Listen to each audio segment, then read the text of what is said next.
the reason you become an actor is because it feeds something in your soul that is very, very hard to define to other people. It will enable you to take rejection, disrespect, unfairness, sometimes abject cruelty of the business, and enable you to go out and audition again. To move on. That's the moving on. Yeah, to go on and try again. We often say in our classes, before there was the business, there was you. So if you find like acting no longer feeds your soul, then go and find something else.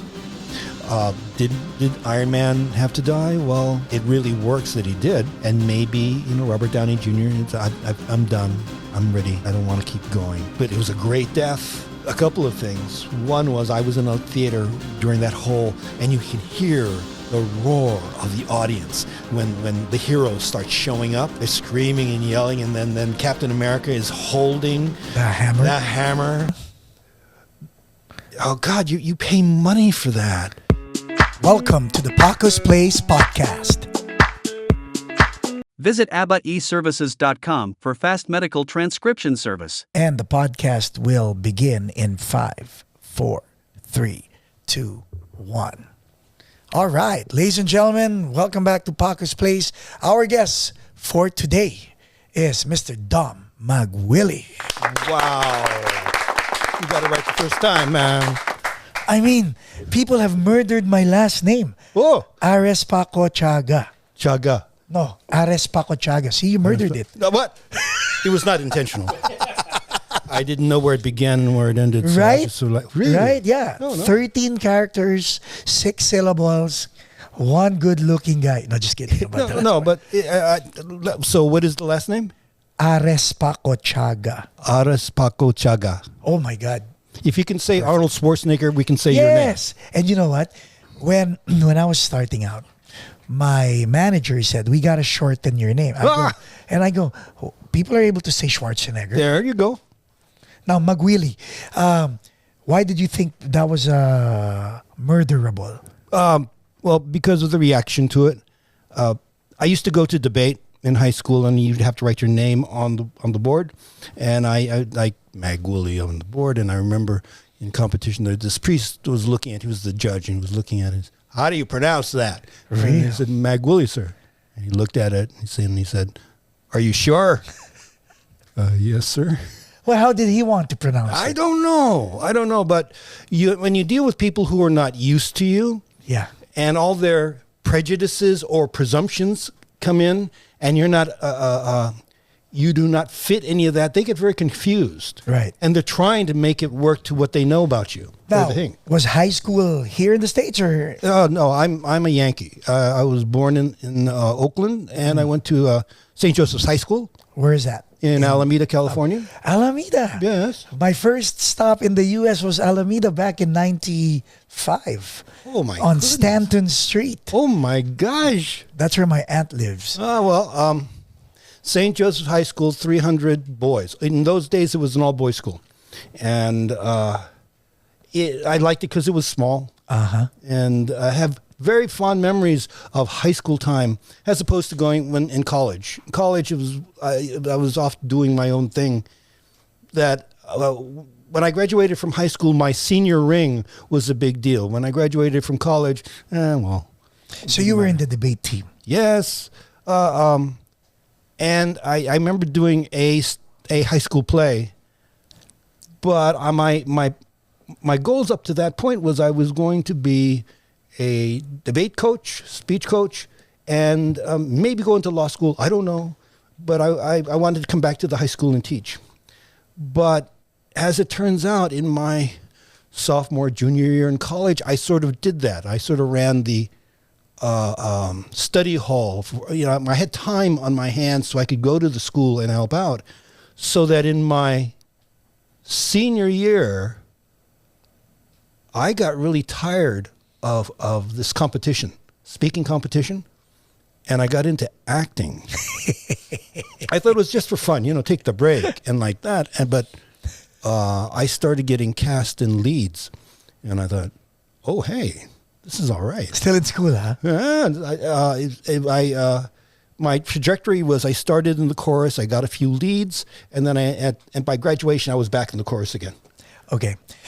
Let's talk. Let's rewind down to you being part of the debate team, because Yes. being part of the debate team and being an actor, they both work in a way that you have to convince an audience or yourself or someone. You have to believe in what you're doing. You have to. I think so. Yeah, yeah. But the difference is you think you're going to win because you can talk faster and you think your arguments are the best in the competition. In acting, talking faster does not help. Yes, Actually being still helps. the silence, Yes. Well, the expression. In day-to-day life, during really important times in your life, you're not chatting a whole lot unless it's because it is there and then you just gab along. Right. But behavior, it's all about behavior and what it betrays about what's going on inside. That's acting. In debate, it's talk, make points, and you're presuming that your reason and your logic will win you points. Why did you decide to join the debate team? And the reason why I'm asking is because I love debates. I love watching arguments and debates when I was in high school and college. And I was telling Michael, the thing missing nowadays is discourse. We don't have that nowadays. Well, yeah, because the foundation of discourse is that there is enough common ground that you can see the argument, Right. as opposed to no, And then you're done. and you're done. You know, and Stonewalling. there is no, Yeah. there's nothing to convince because they're pretty locked into their points of view. In debate, I learned that on a particular subject, I can argue on either side, depending Right. on what subject matter I have and what information I've got. Right. It makes you really good to become a lawyer. But in terms of conviction, oh God, what do you want to talk about that'll put you on one side or the other, and where do you think you can be swayed? Like, oh, okay, so that we should continue foreign aid to the Ukraine, or we should not. You know, things Or like maybe that. just talk about the sides, right? Maybe just talk about it without getting personal, without. Well, one, I don't think Americans are trained to discuss.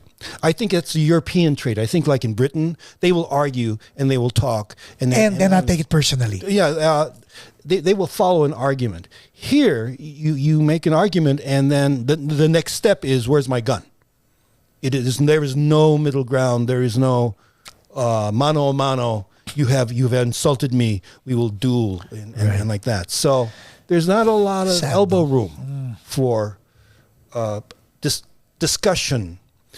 I had two roommates when I was in college, and one was an active debater in competition. The other one was just a contrary person.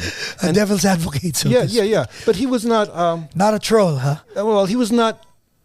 He was not into the sport of argument. Right. But he would argue. He just wanted to argue, or Well, they spoke about the existence of God.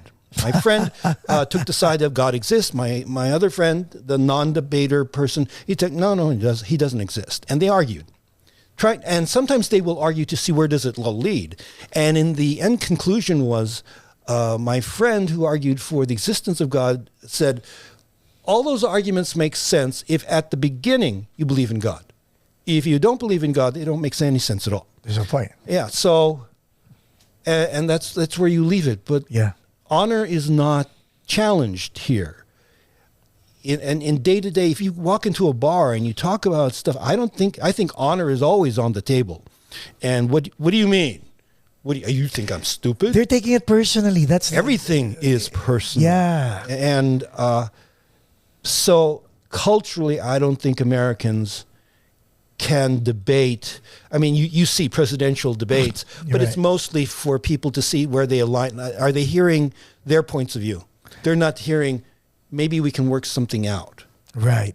The point of it is not to make it work better. The point of it is who has got truth and God on their side. But that's not the reason why you ditched the whole debate team, right? No, I was competing at Redlands, and I got up to speak, and I'd been doing it at this point for like 7 years, high school, college. I get up, and I don't know if you've ever had this feeling of when you've done it too much. And I got up to speak, and you could feel it was a visceral. Yeah. I've done this too long. So after that tournament, Did you win? Of that debate, I don't think so. I was trying to learn how to teach. I was going to coach debate. I was not so much interested in winning. My partner was not a competitive debater. He was a willing spirit, but he was not an argumentative, skilled person. Right. But I didn't mind that. I was into how do I coach people so that they can argue well and like that. So competition in that sense went sideways. But when I found like I could not do it anymore, I thought I would hang out with the drama the drama club was right next door to the speech club. So I just said, hey, well, I'll just go over there. But well, among other things, they had better parties. and the girls were nicer, and very interesting. My whole wardrobe changed. I mostly lived in slacks and hard of course. shoes. But this is like 70s. This is a different era.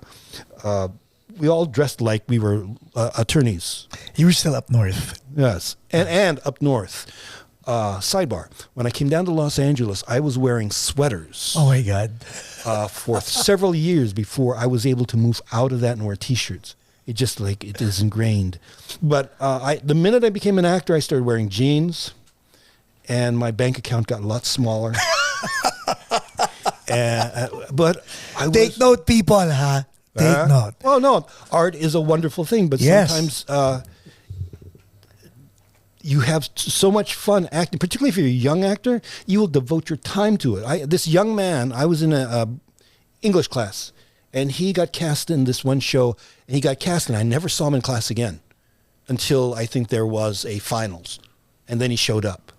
But he was way deep into acting, or at least this. Were you still with your parents around this time? What was the conversation at home? Oh, yes, I want to hear that one. Well, in college, I became valedictorian of my class. I did it not because I had high grade point. I did it because I gave a really good speech. They were grading to speaking, and I have skills there. So after I gave my speech, I remember I had made a decision I was going to go to acting school. They had a summer program at ACT, and I said I would take that. And somebody came up to me and said, so what are you going to do with your life? You can do anything. And I said, I'm going to go into acting. And Wait. You said that with conviction or with hesitation? That time, no, in that context, I said it was conviction. I'm going to be an actor, to which they said, how could you do this to your parents? I am applying for the summer program at ACT, and I'm sitting in front of this honorable judge, Alan Fletcher, and he looks at me and he says, so you're a professional actor? To which I said, yes, I am. Because the minute it comes out of your mouth, it was significant. It was like making a commitment for life. But when they start talking to you, it's like when they start asking you a question, it's like casting doubt. But now you have to burden of proof. And conviction. Yeah. And since I haven't talked about it a lot to very many people, I was very new to this. So saying you're a professional actor, out loud. I know. Then my Filipino comes out and I go, "Oi." Or sometimes I'll say, "Sus Mario," but that doesn't happen a lot. So now that cat's out of the bag, you have to back it up. Yes, it's nice, right, when you profess it loudly, and people hear it. There are two things you can. That's a crossroad, right? That's a crossroad. That was a crossroad in my life, and I had an offer. They said, "I'll get you into the summer program." Somebody said to me, and I can get you a scholarship. And to which I said, can I think about it over the weekend? Because I knew it was a deal. I knew that Once it will change significantly. And on Monday I said, yes, I'm going to do it. what was the contemplation like over the weekend? I talked to friends. I said, Why? What am I going to do? What do you think I should do? Here's my question, Yes. Dom. Why would you talk to, and this is just an honest, no malice question. Yeah. Why would we, because I do the same thing, why would we talk to friends who aren't threading the road that we are about to thread or haven't threaded the road that we are about to thread? Why do we ask them for advice? Because I find myself doing the same thing. I think you are hoping with your friends who are outside your circumstance that they have clarity. They can see what maybe you are blinded by through your passion or your newness, and you just can't tell. So you followed your passion. I did that. Your friends said the same thing, or did your friends? Well, my friend said law school will always be there. The scholarship may not. I like that. Good. And then I bought in, and I bought in hard. I bought in like, yes, I am. And it's sort of like stayed with me up until things adjusted in 2006. Let me cut you there. I hope the audience caught that when you say you bought in, and you bought in hard. Yes. Because that means all in. Yes. Go. Well, I had so I'm auditioning all over San Francisco and Oakland like that. I have a distinct memory. Well, I should say, again, sidebar, I did not think of myself as Filipino at that point in life. I had gone out of my way. As I looked around in the world around me, I didn't see a lot of people like me. American born, sounds like me, had my aspirations, and then wanted to go to acting school. And so I saw myself really as a European, not as a Filipino. It wasn't until me working with East West Players Theater in 74. How old were you in 74? God, 20s. Okay. Mid-20s. That I began to embrace all of me. That became your ethnicity, you mean? Yes, my culture, my heritage. Did they have to remind you, hey Dom, you're well, East West Players is an Asian American theater company. Yeah. And during the 70s, that was hard style Asian American theater. East West Players, Asian American theater and Asian American studies at that point was doing the same thing. They were discovering themselves. They were discovering their own history. Everything they did, they discovered. Filipinos in America is brand new. Nobody talked about it before. Nobody considered it before. Nobody studied it before. So we were like, really? You mean Filipinos were here? They fought in the war in 1812? Really? And like, it blew your mind. They built railroads. Did you know that? Build railroads. They were present throughout American history. Yeah. Jose Rizal did an American tour in 1888. I didn't even know he'd gone through America, which, if you're writing, opens doors to all kinds of possibilities. Yes. But, so I was very not Filipino until I came to the East West Players Theater. And so my engagement in acting school was I sort of knew I was Oriental, but I would get past that because I have training. And then I came to Los Angeles, and I had my prejudices were that I was one of 5 trained Asian or Oriental actors at that time. You never called yourself Asian at the time. It was Oriental. The idea of Asian was a new term. The term Asian American didn't come up till 1968. So, it's just, it was not part of the language then. So, when I finally made the breakthrough of me being Pinoy, it's like it opened the door to amazing things. My gateway to it was being as a writer. So I was an actor who wrote, and I would write a variety of things that would speak to my experience as a Filipino. My wife, who is a Japanese American woman, saw that when I did my Filipino accent, my version, right, that there is more feeling and nuance through the dialect than if I did something straight, so-called straight. And she encouraged me To do that. To do that, and living in the dialect.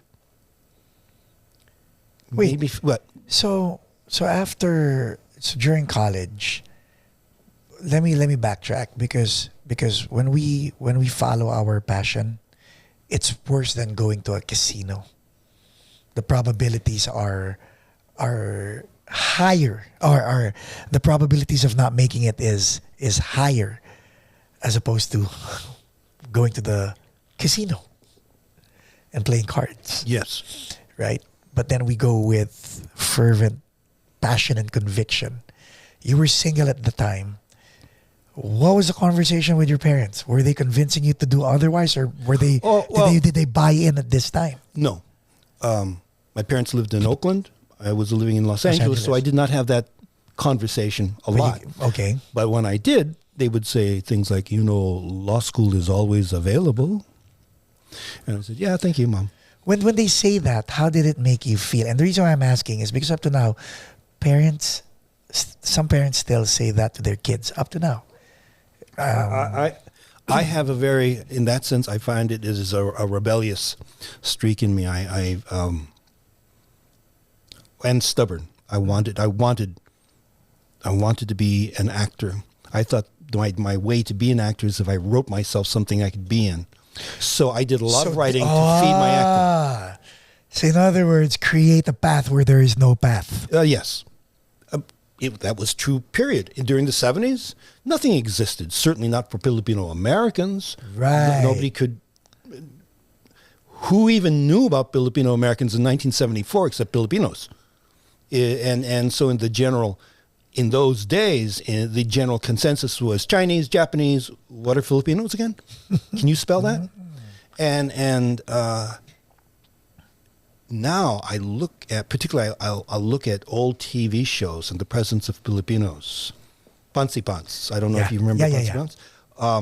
The chauffeur in Amos Burke. He was he was a cop. The chauffeur was a Filipino guy.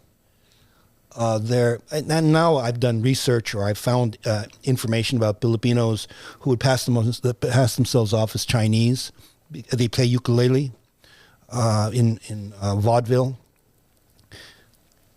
They are around and present, but unless you're looking for it, you would not notice. Wow.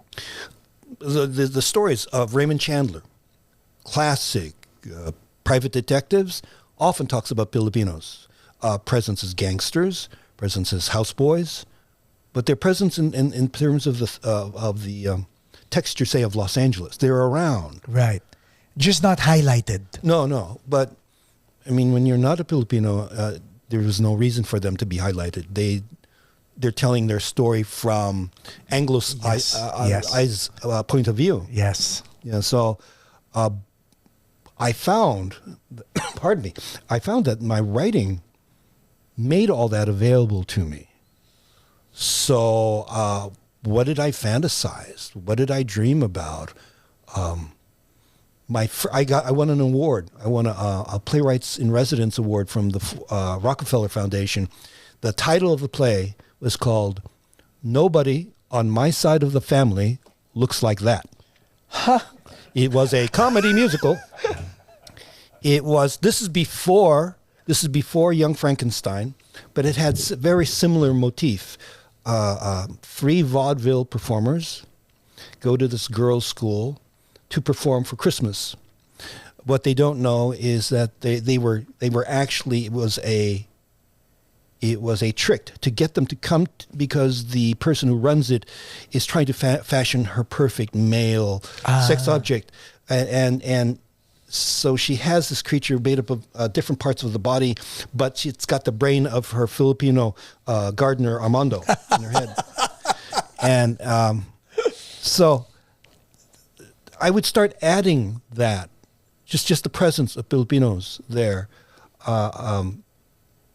and it began to grow, our presence. And when I start looking around, suddenly we are part of the landscape. And for all my purposes, since I want to be in these stories, I put a focus on that. I include them as part of the package. I make them part of the population. And it becomes more satisfying, particularly if I can add that in, our presence, our style, our whatever. The writing has served me. I became a writer who acts. So no one in the family looks like that. Yes. Was that the first playwright? Yes. And after the success of that, did you begin to get momentum to keep on writing, or? Well, yes. It seemed like my writing was valued. People liked it, and they wanted me to write other things. I was given an assignment to write a story about Carlos Bulosan. Are you familiar? No. Well, immigrant Filipino poet during the 30s and 40s, published. He was very involved with the labor unions during that period of time. And he is most known for his book, America's in the Heart, which follows all the lives of Filipinos as migrant workers and the lives they have led. Because he is also a published poet, he has a certain notoriety. There have been other Filipino writers, but apparently his work just stays at a very high level and recognized. I was given the assignment to write a short play about him and America's in the Heart, this book, which I struggled with. So from the book, you had to write a play. That had included parts of the book. Yes. The essence of the book. Well, it took me like weeks to try to get through it. Because you had to read the book. Well, no, Or get it I was still resisting. I was like, why do I have to read this? My father went through this stuff. I don't need to read this. My wife read it like within a week. Me, I can do it a little later. But finally, like I had a deadline, and I had to write something. But what was the reason for the procrastination, though? I think, once again, it was... rebellion? No, it was embracing a part of me that a lot of my resistance is sort of murky, and I can't pinpoint exactly. I do know that when I got through it, it became easier to embrace. And the essence of it was sort of my condition. It was about a playwright given this assignment to write about Carlos Bulosan, his encouraging wife, and then the ghost of Carlos Bulosan saying, "So what's the problem?" My God. And then I would say, well, what happened in this part of the story? And what happened in this part of the story? And what happened in this part of the story? Go. This plot. Yes. Did the plot happen? Did art imitate life in this case? Because your wife really read it and read it first. You were procrastinating. And the concept of having Carlos Bulosan's spirit in the... Life imitated art, but not because I was willing. I fought it a long way. The play I wrote was rewritten. Somebody else got it, cut it, and made it better. But there was an essence in it where I speak of, somebody took my writing and, no. In his book, he has his book of poems, and he goes to his brother, and he wants to show it to him. But his brother's with these two Caucasian women, and everybody's drunk, falling down drunk. And he comes down, "I want to show you what I've got." And one of the women takes the book and starts tearing it apart. "Oh, look at this," mocking him. And the brother knocks the woman out and starts hitting her. And Bulosan, in his own book, stands between his brother and the woman, and then gives her a chair so she can sit down. And the character in the play says, "Why would you do that? She tore up your stuff. She showed you disrespect. How could you show her that kind of compassion?" To which the character says, "I can rewrite it again." "What? You can't write something again? What is it? Is your writing so fragile?" And it took me years to hear that line in a way that it had meaning for me. Oh, wow. nobody likes it, but really the essence of the creative person is still the creative person, not their work, because the creative person can recreate it again. The essence of the creative person is the creative person and not the work. That is so true. But you know what? When did you write this? In the 70s. Can you imagine? In 70s, you were already doing what they call now meta. Like a story within a story. It's like Inception, kinda. Well, yeah. Nice. Oh, not intended. It worked out that way.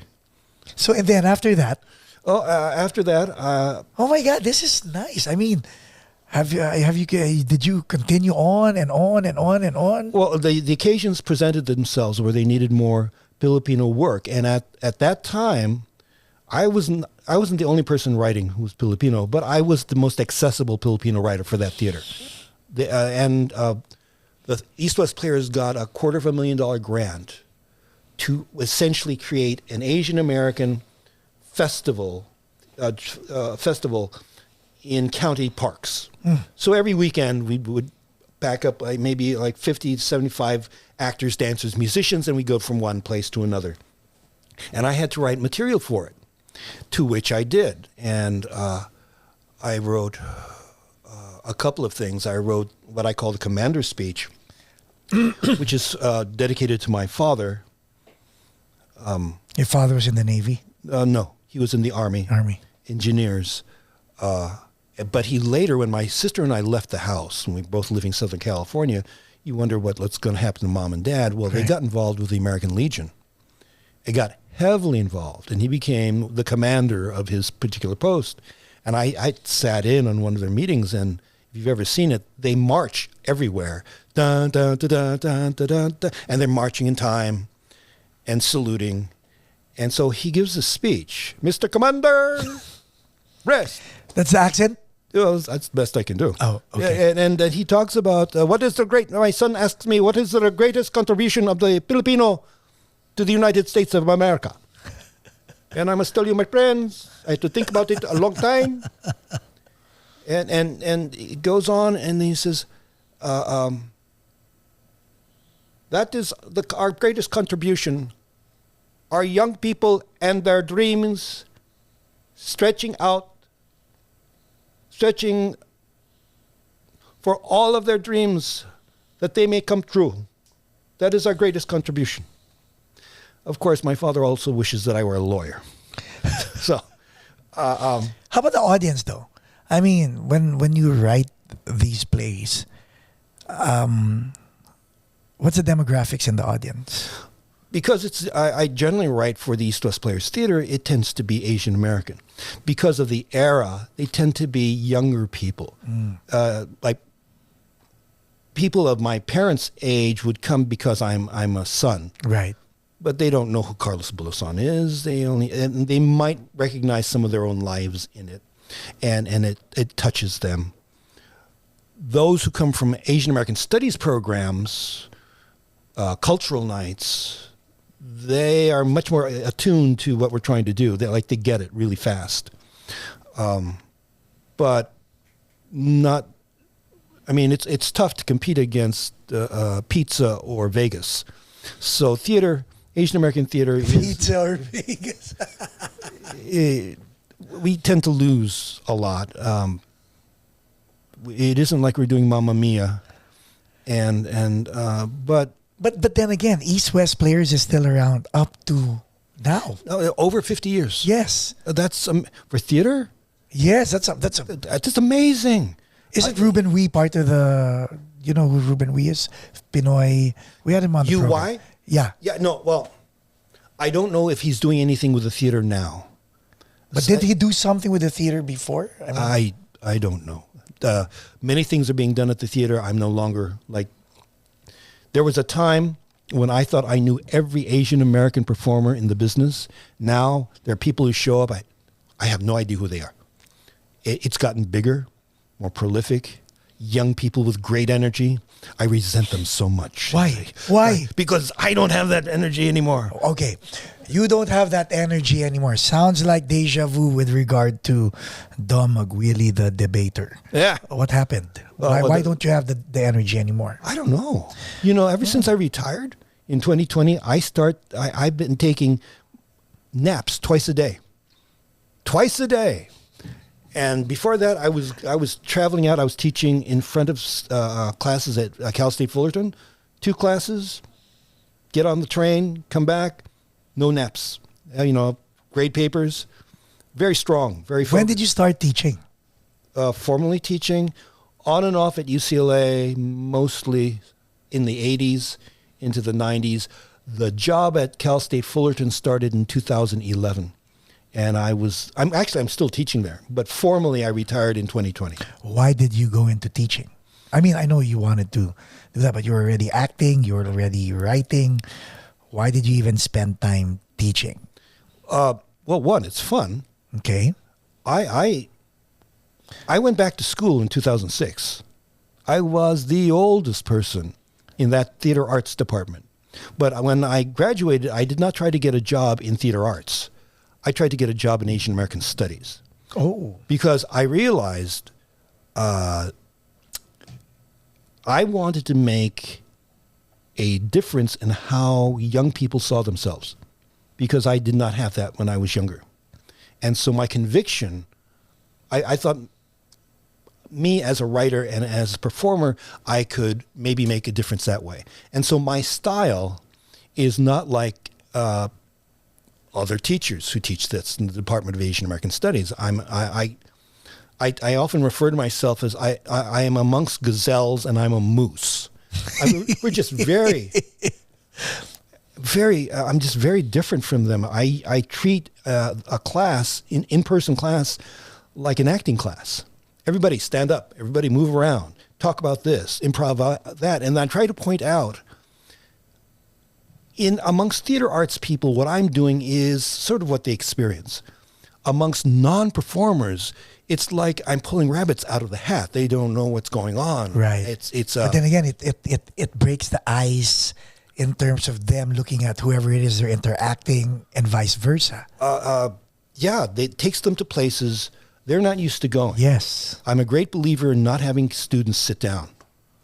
If I can get them into some exercise where everybody stand up, push the tables together, we're going to move around. And these students, Caucasian or Asian American? Mixed. Wow. Well, it's Asian American Studies, so most of them are Asian, but not everybody. And at some point, particularly in-person classes, they have to do something as a group together. Sometimes I will initiate a project where they're acting, essentially acting. Sometimes they will do it. Like they form groups and they will, they make a video. They have a song. They figure out what they want to shoot. They have about 4 to 5 weeks to shoot it in. I try to make it work so that even if they could not get together on off times, they can get together at least during the time when the class takes place. Because everybody's supposed to show up for class. Well, instead of showing up for class, shoot that movie. How long is the class? Like 2 hours? 75 minutes. Yeah, okay. 1 hour something. Yeah. This is amazing. So, when you retired in 2020, was it because of the pandemic or? It seemed like the right time. I was very aware of when are you going to retire, and I was getting older, and it's something I suppose I should do. So post-retirement, what did you do again? Did you go back to writing? I never stopped writing. I continued to write. I wrote a novel and wrote another novel. I write scenes for my acting class. These novels are available on Amazon? One is. So at least the Infernal Promise, you can get that on Amazon. Amazon.com. There's a link in the description. That way people can buy it. Yes. Okay. Yes. And the audio version is coming out hopefully sometime after October. Who recorded? Was it you? Me. You read it? Well, I'm an actor. I might as well. Now, kids. Do you have kids? I have great-grandchildren. But let's start with kids. How old were you when you had your children? I inherited it. I inherited when I married my wife. She had 2 already, Okay. and But you were a struggling actor when you met your wife? it's crazy. I know. I want to hear the story. Oh, Here you are, Yes. struggling actor. Yes, You met your wife. yes, And you have 2 kids, instant kids. yes. The kids were teenagers already. So what was the pitch? How did you say, I'm going to provide for all of you? No, nothing out loud. God. But I can tell you, my best man. I mean, we flew down, so I took him back in the airport, and he looked at me and he said, "You're going to stop having to fool around now. You're married. You're going to have to get a job." To which I did. I mean, I worked as a calendar clerk for an attorney. It was a terrible job. The closest you ever were to being a lawyer. Yeah, that is truer than you think. I mean, really, I got law. Okay. Hey, Mom. No, I learned a lot. So, yes, he would like to request a continuance. Yeah. He's not feeling well. Okay. All right. Yeah. So I had a job like for the first 9 months. I was covering for a friend of mine who had the job, but he got a movie and he needed somebody to fill in. So I did that for him. So what was your relationship like with your stepkids? I endorsed them and got out of the way. And Can you share? I have a stepson. I love him to death. I had him since I was 4. he was 4. I have 4 biologicals and a stepson who is I keep forgetting he's my stepson because he's like Well, at 4, you might as well be. You Right. know? I mean, functionally, day to day, who does he see? right. So functionally, it doesn't matter. Yeah, he's 15 now, and but like you inherited teenagers. Yes. Pretty hard. Can you? What was Well, they lived. so endorsed and got out of the way? Explain that. They did not live with us. They sort of lived on their own. And at some point, around the college age, they all went away to school. So I did not have the obligations of having to provide for them. They both got involved religiously. One became a minister. The other one got married to a minister. And their lives sort of took that shape and continued on. Now, I don't know. I feel very close to them. But their children, like 5 between the 2 of them, 7 grandchildren. So your grandkids.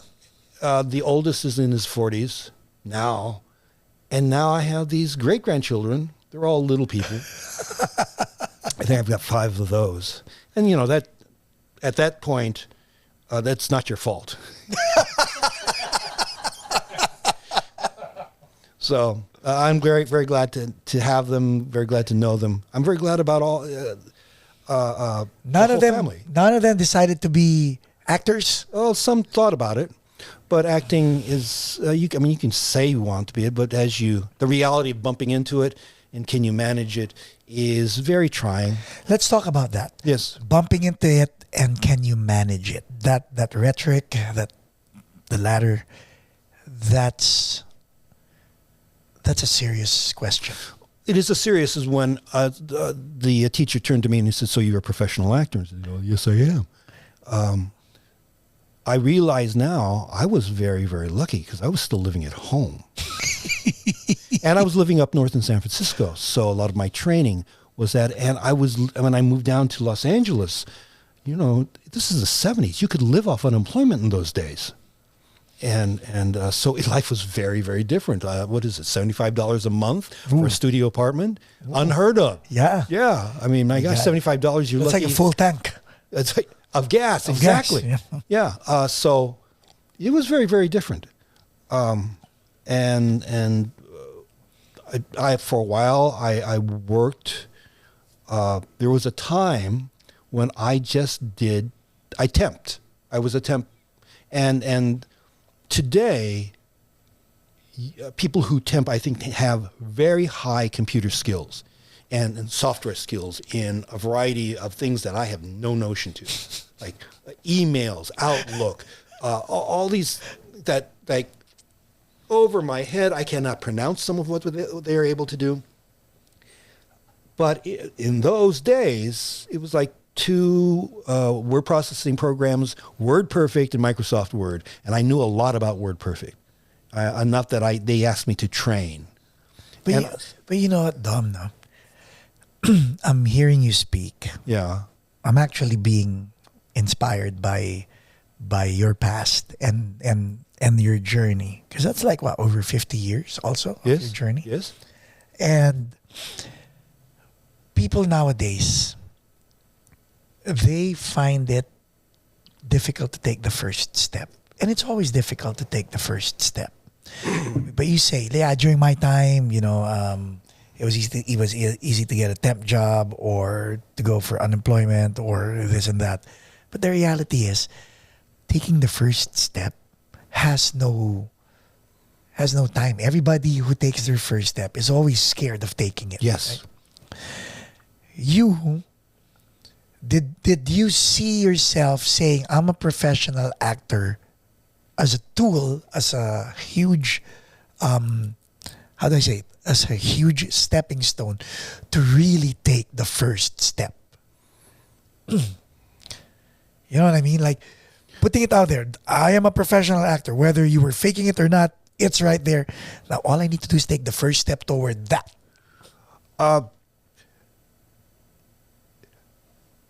When I first admitted to being a professional actor, I was going into a school. Yes. And then I would go to a school. I did not. I went and I auditioned for things in the middle of school. They weren't large roles, but I actually got paid.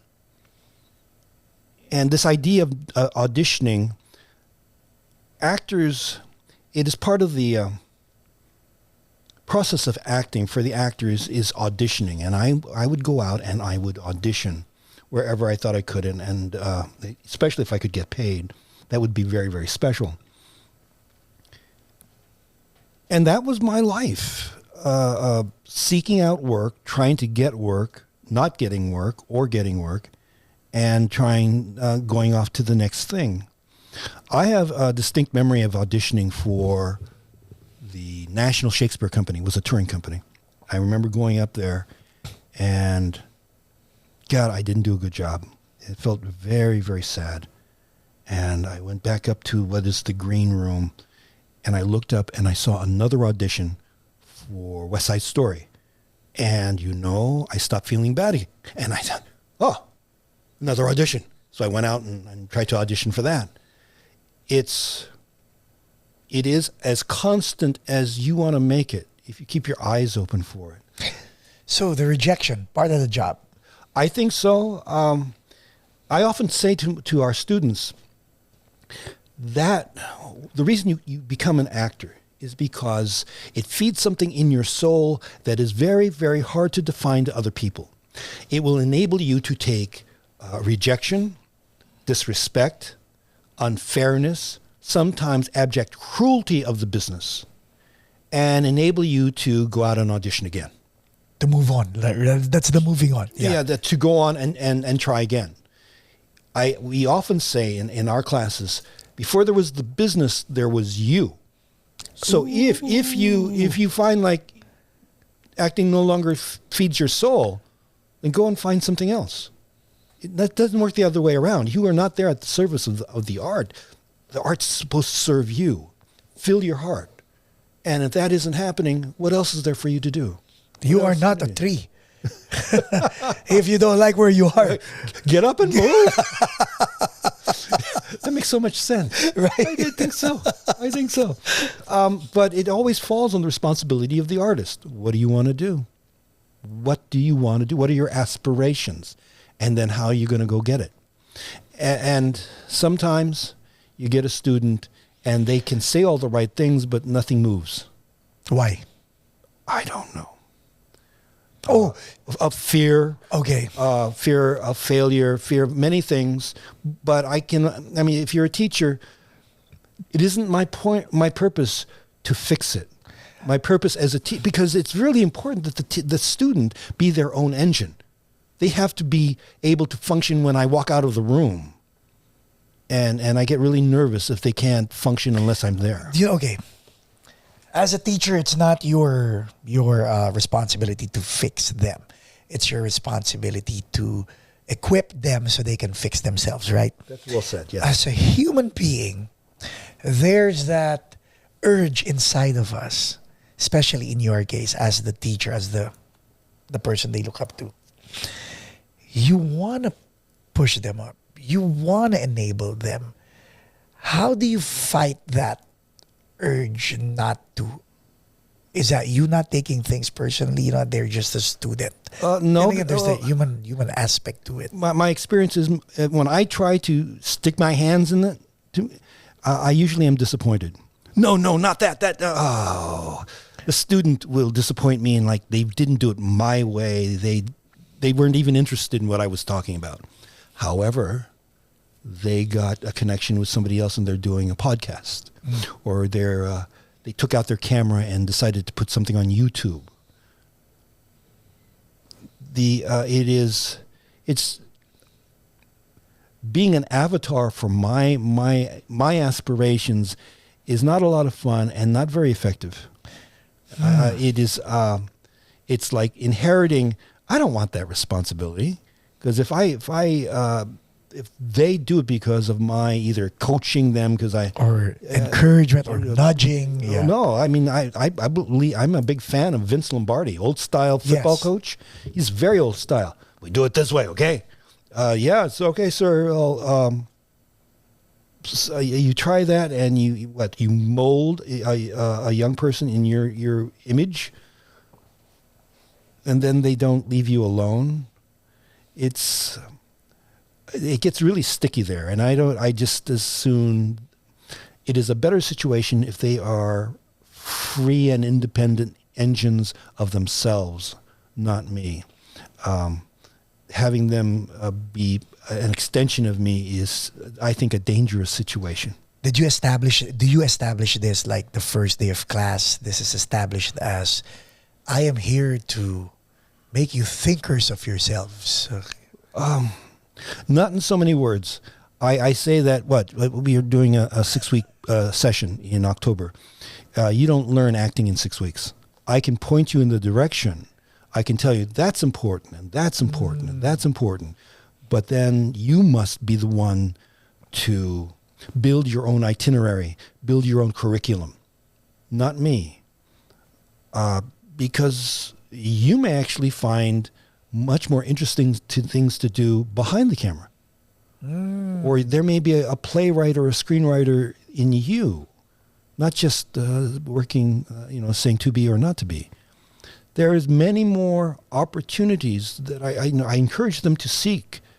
And things may just not stop there. They may become very, very successful in front of the camera and then drift into directing and then drift into screenwriting. It just sort of evolves that way. I ran into a cinematographer. Wow. And who I was doing, it was Kiefer Sutherland's first directorial effort. The lead in it was Kiefer and Forrest Whitaker. Okay. They were the leads in this, and it was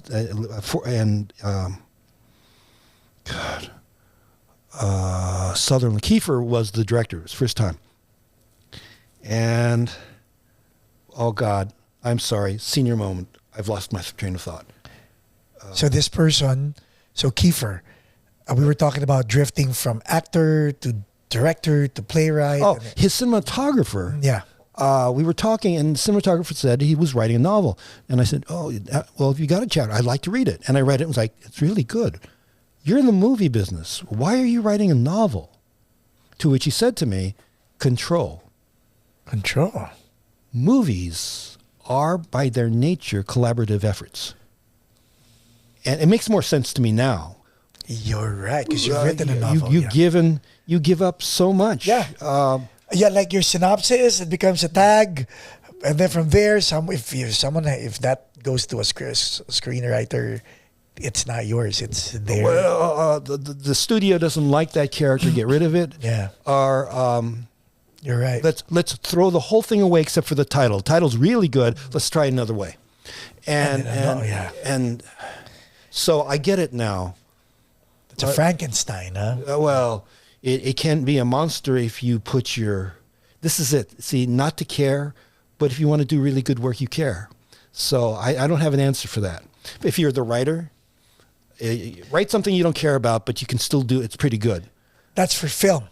For film, Because for you've written a novel, that's total control. Like, well, like as your total camera, as you can. like your camera, what your cameraman said. It is the most control that you, as I think a creative person can have, in terms of words, is you.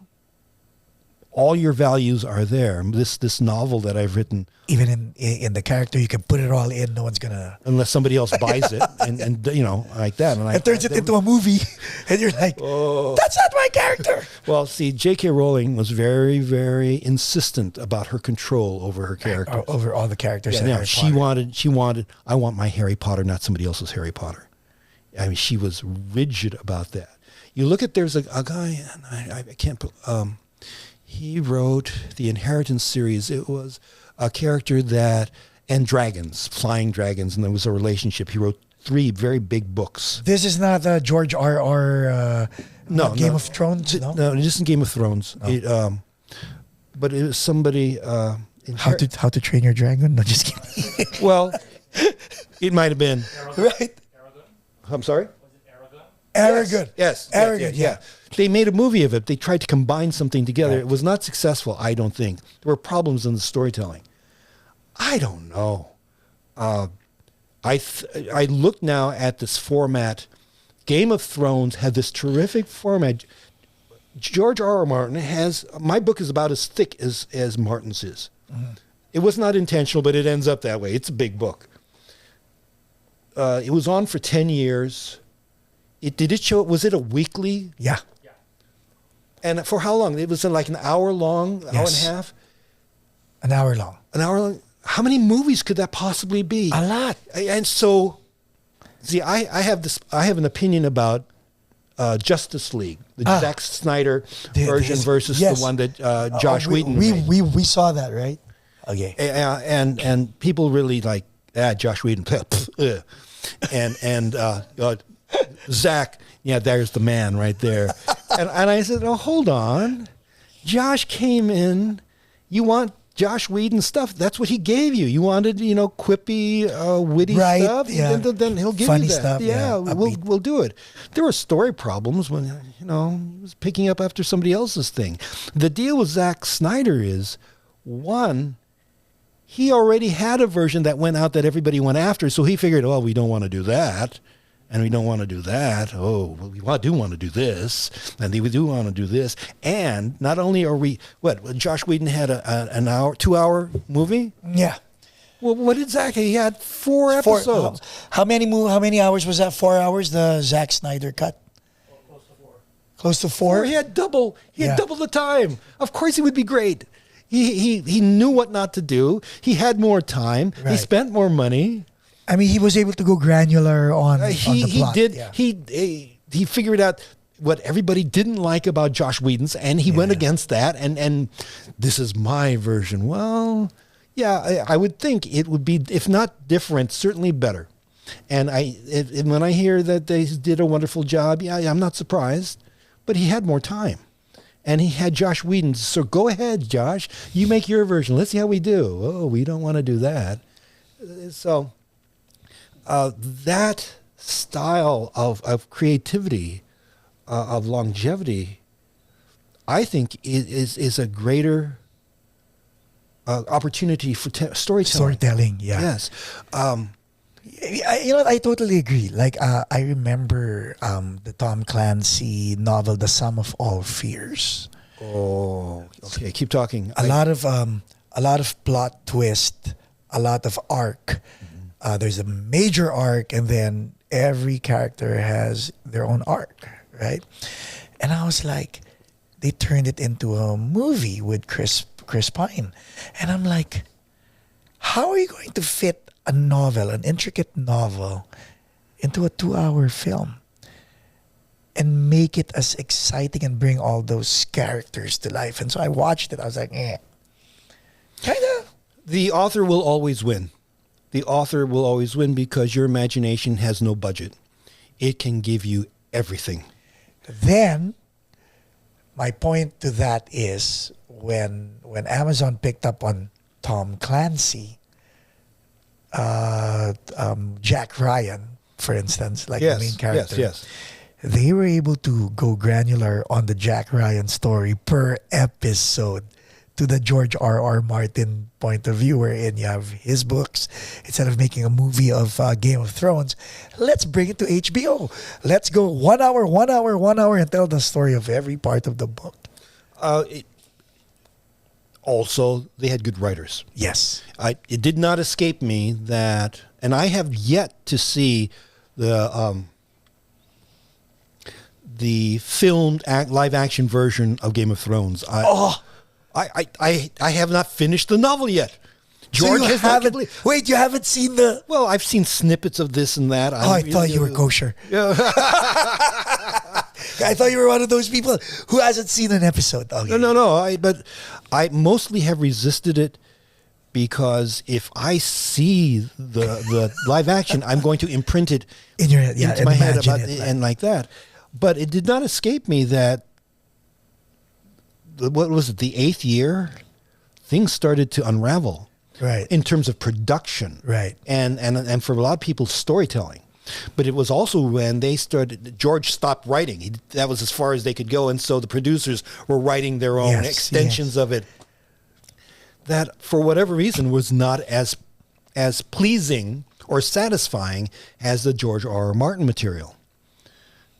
It's because George is a better writer.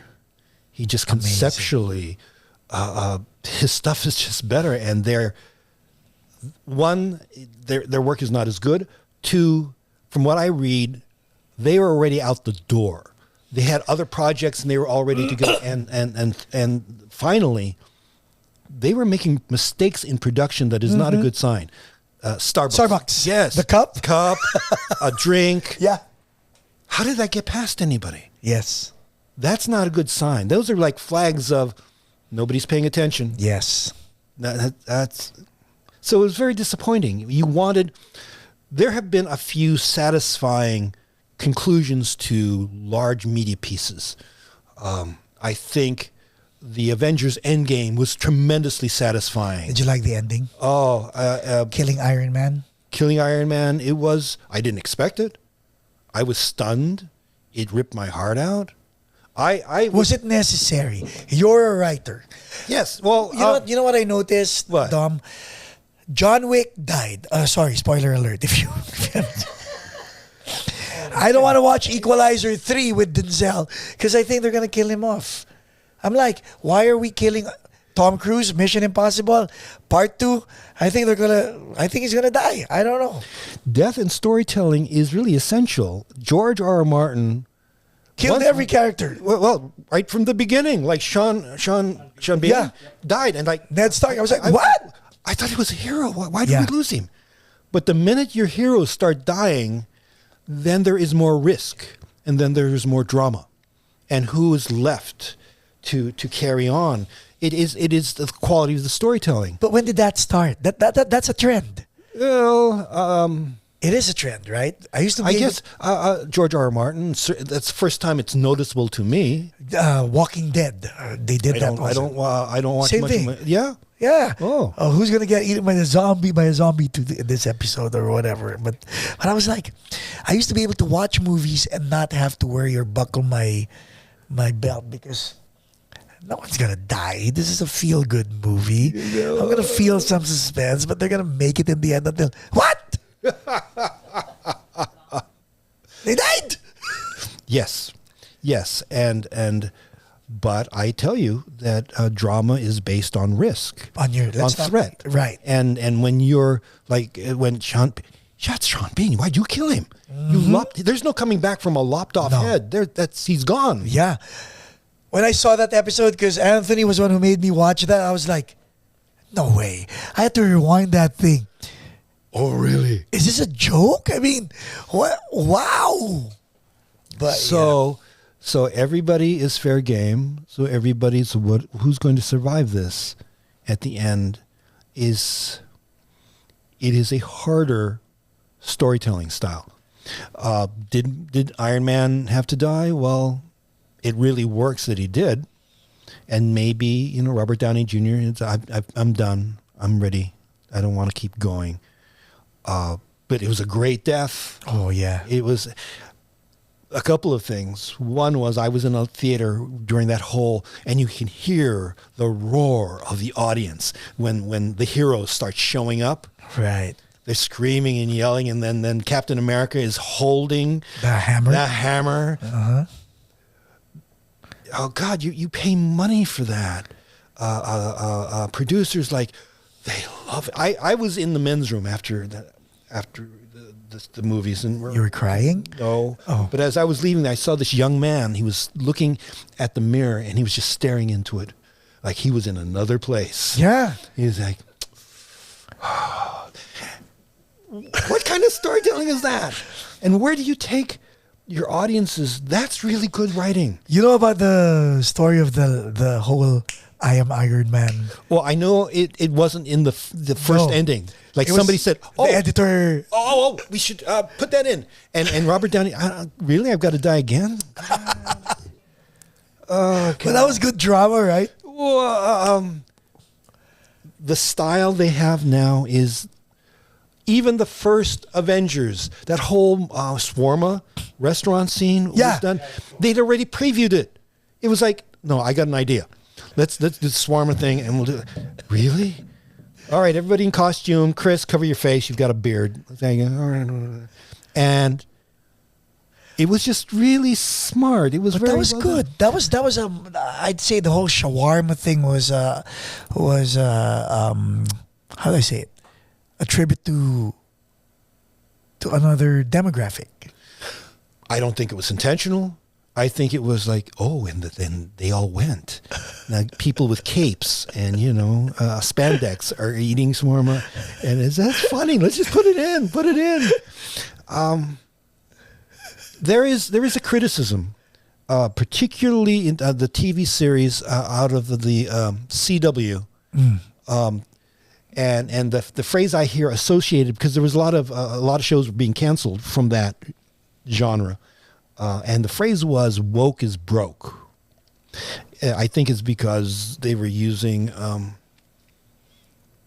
gay women as protagonists. There was like a lot of that, and they were taking a lot of heat for it. In my opinion, the reason they didn't succeed is because the storytelling wasn't really good. I agree. Is Neil Patrick Harris, a known gay man, is playing a heterosexual man. How I Met Your Mother. And it is a Barney! success. Nobody cares. Yeah. Nobody cares if you tell a good story. Matt Bomer in White Collar, same thing. A gay man playing a Heterosexual Yeah. hero Yeah. doesn't matter. yeah. But you got to tell a good story. Yes. I have to say that a lot of my notions about storytelling come from professional wrestling. Oh. Yeah, old style.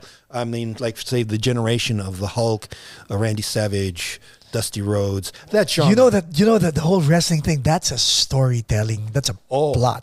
That's like the first Avengers. I'm watching some clips. I'm watching The Rock work. He's amazing. Because I don't know, did he write up all that stuff and then he's got it memorized and he starts, ask a question. That's not your job. How many people are in these stadiums? There's like 50,000 people and they're reciting rock phrases. The Rock is glad to be back in Chicago, and the whole audience is chanting with him. What are they paying for those tickets? I don't know, but that Shakespeare would get that kind of response. I mean, that's like theater, right? Well, then what is theater doing wrong, and what is professional wrestling doing? Because we know it's all fake. Live action. No. There was in the early days, they were selling hard that wrestling was legit. That they had no idea who was going to win. They didn't know what the outcomes were going to be. I remember distinctly. I'm driving back from Oakland. It's like 2 a.m, and I'm hearing a conversation between Lou Thez and this commentator. And the commentator's talking, well, we know that it's scripted, right? And Lou says, I don't know why you brought me up here to bring this up. He categorically denied it. So then it had to come out. The professional wrestling became entertainment. And I remember there was some match, and people were leaving, and I was hearing people's comments because there was blood on the mat, and they were touching it. I don't think that's real, but they put on a good show. and I realized people don't care if it's real. If the story is good, yeah. If the storylines are good, they'll be with you. And The Rock survived that. Stone Cold Steve Austin survived, Triple H, Stephanie, the whole McMahon family had a piece of that because they. Plus, there's drama. There's drama, and they're kind of theaters. They call it rough theater. I mean, this is right next to Carney and Circus. This is hard style. Bodies flying through the air and landing on not mattresses, not mats, but I mean, it's just wood that makes a loud sound when you hit it. You need to be muscular. Yes. How Mick Foley survived this long, I have no idea. But a physical conflict, and if you listen to these guys talk about their profession, people who work, people who can sell a hit, when The Rock gets hit in the face, he just a pop and like that. He gets hit. His whole body flies. Yeah. He sells a hit, and by the same token, his compatriots will sell the hit when they get popped. It's theater. It is. It is really, really, and if you got some really good performers, they can elevate it to a high level where the audience go, oh, that's great. Here's my question. Yes. As a playwright, Yes. and as a person who has access to theater, why aren't you doing recurring series of shows like? Because we were asking the question, what is WWF and all their iterations doing right, as opposed to just a regular play, right? Because what if a play becomes a series? I'm just throwing it out there. Well, they have a variation on it, but it's born out of video games, Dungeons and Dragons style, role playing. These a variation on role playing games where the audience participates with known rules and things like that, where the audience gets to participate. So they break the fourth wall. Yeah, but that's a different style. It's like reenactors or something. Why not? Well, I think you've got to hit it first, meaning like you've got to be successful, and then you've got to. It is essentially come back for the next episode. Right. Yeah, and there are variations on it, like an improv group, like the Asian American improv group Cold Tofu. You come to see their work to watch what comes out of them. They do sort of the same set, but because they improvise it, you never know what's going to be said, and so that is reoccurring. To do something like this month, this is episode 1. Yeah. Next month, episode 2. Well, then you need also a I can describe it. I don't know why people are doing it. Sometimes it is too risky. It is expensive enough to hire actors and to hire sets and that sort of thing, and to put your money into a sequel that may or may not survive. Well, can't we just do a new play? And we have just as much luck, and we bring in new people into it. So, I think so. There have been variations on, particularly Asian Americans have access to martial arts skills, and that is as stunning as people who have skills in ballet, right, or opera singers who can hit that high note. Yeah, you see these martial artists who defy gravity. Yeah, I think there was a kind of like a martial arts stage play. I don't know what's become of it. It has not come back. I mean, imagine remaking The Drunken Master. Because, I mean, we can use harness in a theater now. So you can do all those vibes. Ta, ta, ta, ta, ta, ta. Well, I saw a version, it was called Man of God, where these 4 young women, they go through these, it's like they discuss about their some conflict that they're having, and then they trip into this other time, another place where they have either wish fulfillment or something. And in one of those instances, it becomes kind of like a kung fu movie. And instead of a harness lifting them, the other actors lift into posture and set them down, and then they do a movement and they lift them up again. If you do it well, the audience buys it. Yeah. And it is one of the great I saw that. It's the only time I have ever seen fight choreography that would get an applause from an audience. And I thought, oh, hell. So I wrote a stage play that would have a lot of that, called Fistful of Chopsticks. Well, you know, and I'm again trying to find a place to where can you stage that. All my plays tend to be entertainments. The plays that are more introspective, like I don't do a lot of those. It's just not my style. I tend to want to entertain, so I go do that. Oh, my fistful of chopsticks. I was like going. So what martial arts discipline was featured in that play? Did you do arnis? Did you do all those? In Fistful of Chopsticks, I would use a mixture. I made a fictional island close to the China coast, where there was a lot of trade, and so a lot of cultures, so a lot of different styles of martial arts. You know that the movie Yojimbo? No. No, a samurai movie takes place, oh God, what is it, 1500s, 1600s? Well, the one in Yojimbo, they had a pistol, so it was certainly around the 1800s. This takes place about that same time. There's it was designed so they could have interesting fight choreography of whatever. Oh, okay. It just has to be spectacular. That's all.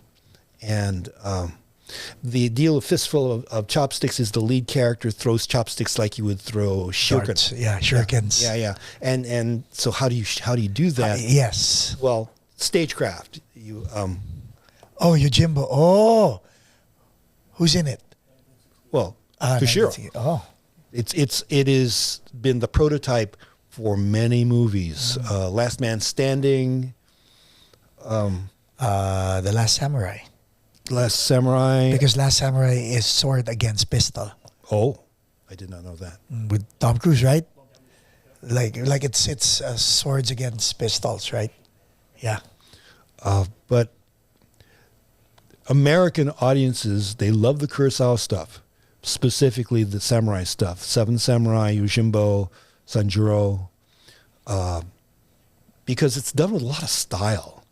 It's Clint Eastwood, Fistful of Dollars, a few dollars more. That was all inspired by samurai material. The Arnis Eskrima stuff I'm trying to include. Yeah. Just it's just part of the palette. text, Yeah. the palette Yes. of my storytelling. I have a steampunk genre movie that includes. See, I am fascinated by the presence of Filipinos in Europe around the 1800s. They were there either as merchants, as students. Jose Rizal was there. He is a medical doctor. I didn't know he was a medical doctor, but he was studying, getting his degree in ophthalmology. So he was there. Now, if people like him are around, what adventures could they have Nice. in that? And the use of Eskrima, any martial art in those days, you might as well be doing magic. Yeah. I would watch YouTube of Eskrima Masters, and the speed. Yes. Very scary. You blink your eyes, you're too late, Very scary. and could cause a lot of damage to people who are not aware Yes. of what the hell's going on. There's another martial art that is really terrifying. It is with a bent blade, and the way the wrist curves around, it's like the person's carving turkey. Oh, shoosh. It's just like he's just boom, just like Wait, bent blade, but what's on top? Well, the handle's stiff, it's upright, but the blade itself is curved, and either both sides are sharp or one side is sharp, and it's just like you hook the wrist, you've lost that wrist. Yeah. The arms, bicep, just the cutting motion of that. So that's a part of it. I mentioned it in the novel. The novel, let's talk about that novel. And you said it was thick.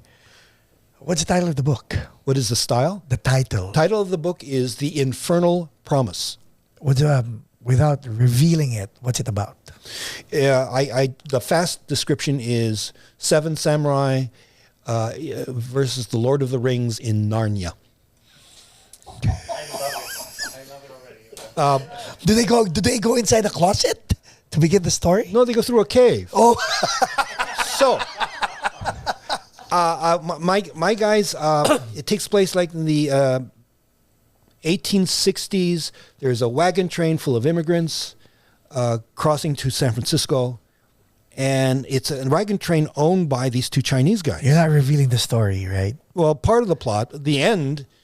Because I want people to buy the book. Oh well, just what gets them into that world is this wagon train at some point dwindles down because people start dropping off. They stay where they are. They join another wagon train, and what's left is these 2 Chinese guys, the 2 brothers who own the wagon train, 2 Japanese guys that are like Japanese adventurers, this Filipino gambler from New Orleans, 3 nuns who are really assassins, but they're traveling as nuns, an old priest, his servant, and 2 Chinese miners.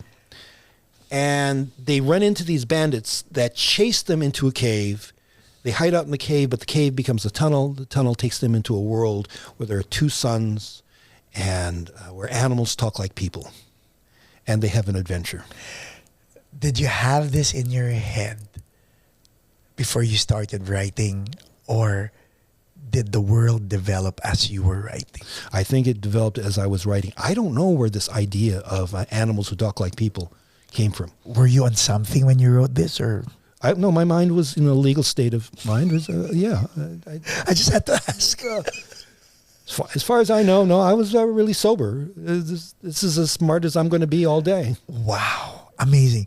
Character development, were the index carded, or? I'm a believer in the index card Yes, me technique. too. Yeah. No, great believer in it. Like subtext, like each character had a history. Yeah. My index card was maybe like 6 inches tall.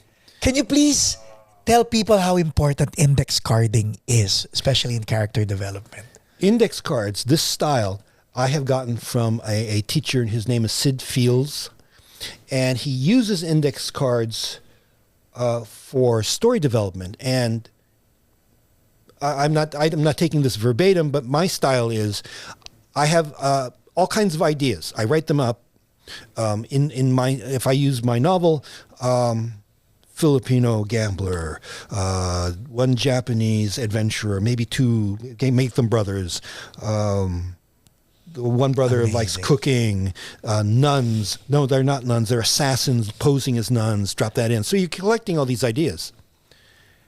And then you stare at this for a while, and you start getting rid of some stuff, putting stuff together, and you put them into a kind of order. And in putting it together in an order, you start to develop a storyline. Well, that's interesting. Where does that go? And because it's such a big book, I don't know how I managed that. How many arcs? Arcs? I don't count. I don't know. Of course, each. Okay. I could not number them. I have not thought about that. I know people go through something. who changes. It was brought up to me that you want to be able to see some kind of evolution. I think I've got that for some of them. But imagine those characters coming to life in the book, in the heads of the readers. I can say that more because I've done the reading of it. And I can tell you that at one point a character in the story dies in battle. And I was in tears. Who's your favorite character? In that? Yeah. Oh, you're like asking who's your favorite child? Yes. Yes. Well, depending on the day, I can tell you who is not attended to. That I've written the sequel, the book 2. Really? I've got to fix it, but that second part is. So you're redeeming one character in the sequel. Yeah, I show more respect, and that's the Filipino character. Oh, wait, the gambler. Yes, he figures very prominently in the second. Is he an alcoholic as well? No, just the but gambler. he is a freedom fighter. Okay. Because somehow Filipinos find themselves in that situation, so he does that. So it's because the story sort of becomes what it becomes. Don't reveal it. Oh well, it was a lot of fun.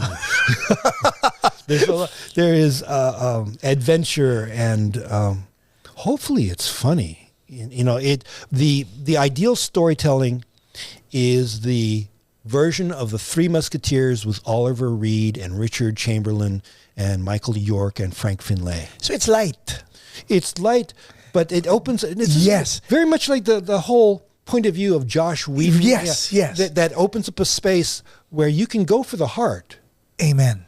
And you can mess with people and with tears. Yes. But the technique for opening or earning that is a witty banter and something silly and something humorous, and then you start to close it up. And I think that is very effective storytelling for me. I like to do anyway. That's how I'd like to tell a story. Do you get attached to your characters? Remember a while ago I asked you, do you get attached to your students? With regard to that question, you told me that you want them to realize and discover for themselves where they ought to be without them being your avatar. Yes. These characters of yours, are they avatars of yours, or do you develop them and you let them live their lives? I think at this point they are still avatars. I'm trying to think of where a character has sort of evolved beyond whatever I planned for them. I don't think I'm at that place yet. Right now, they are all speaking from my point of view. Regarding students, it's always a heartbreak. It's like the end of the semester, and then people that you've developed a relationship for a semester, or sometimes 10 weeks or 6 weeks. Well, good luck, and right when you find work, and things like that. And are you the same with your avatars, with your characters? No, because they don't go anywhere. I have them, I have the file, and I can rework the script. You killed one. I did, and was he meant to? He or she were they meant to die? I don't know. Oh, it seemed like a good idea at the time. It's just like, oh, I guess he's dead now.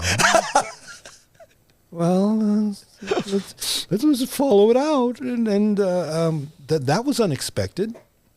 Who's going to die? And to add to the sense of risk, I'll just say this about the plot and the characters. Mostly, they are immortal. They are intended to survive unless they cross some path. They cross a rule and that messes it up, and then they will die. But by and large, they will live through it. I found, and that was not intentional. It was like, this notion of immortality, very interesting. I don't quite know what to do about that, but I seem to include that in the Highlander. Yeah. Do you? Oh God. Not the Forever Knight. Do you remember that show? It was running concurrently with Highlander. I was maybe I was watching Highlander. Well, the story plot of this is there is a contemporary detective who's a vampire, but he is like he's gone legit. He has bottles of blood, and He's not killing humans. no, he mostly does his job and is a non-violent vampire working for the police department. But for all of them, they go back into time. Highlander certainly does. Yeah. Goes back to his other lives. And for people who are vampires, depending on how you take them, can go back as far as right when they got bit the first time. Yes. So there is a sense of immortality in that. At least in this series of books, this element of immortality is present. And I don't, I note it, but I don't quite know what to do about that or the reasons why it exists. So. Amazing. So, final question. Are there any regrets that you were never a lawyer?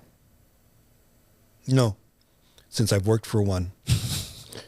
I know the truth of it. Would you, okay, final question. Sure. Would you do it all over again? Be an actor?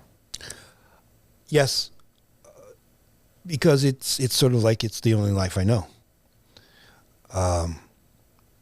I very, very much, I've been trying to practice this living in right now, and I have to consciously, nothing in front of me, nothing behind me, bam, this is where I am. Okay. And if to live a life better, smarter,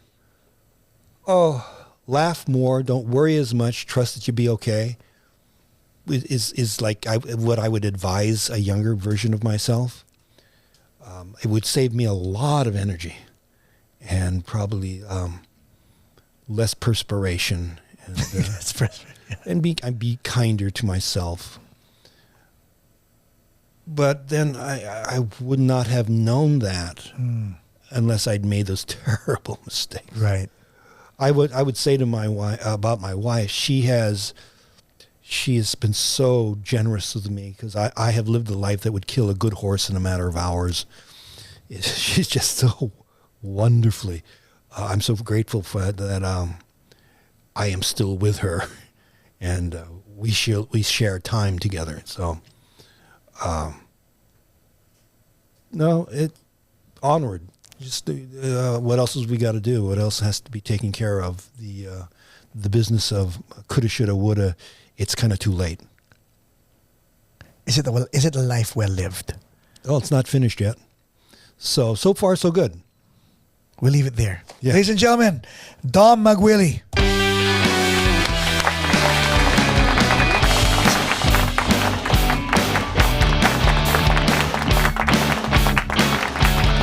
Put a link in the description with regard to the novel, so that way you know what we're talking about.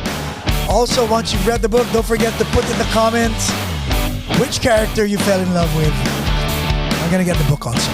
Thanks, Dom. Thank you. Thank you.